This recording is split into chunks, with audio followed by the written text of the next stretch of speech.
বের হ ডাইনি। ওই ডাইনি, আমার বন্ধুর পেট ঠিক কর, নাইলে তোর পুকুর আমি সেচে ফেলমু।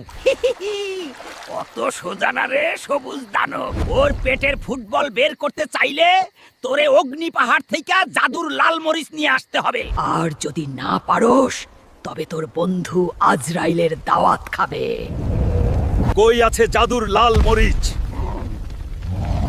আর এত বড় সাহস যে আমার মরিচ নিতে আইছে। জমের বাড়ি যাওয়ার শখ হইছে বুঝি? তোর লগে পেঁচাল পাড়ার টাইম নাই, ধর এইবার।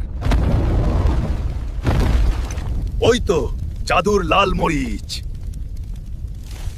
এই নে তোর মরিচ, এবার আমার বন্ধুরে ছাড়। মরিস তো দিছস, কিন্তু বল্টুরে বাঁচাতে হলে তোরে নিজের গায়ের শক্তি বল্টুরে দিয়ে দিতে হবে। বন্ধুর জন্য আমি সব করতে পারি। এইবার তোকে বাঁচাতে কেউ লাইকও করবে না, সাবস্ক্রাইবও করবে না, আর কমেন্ট তো করবেই না।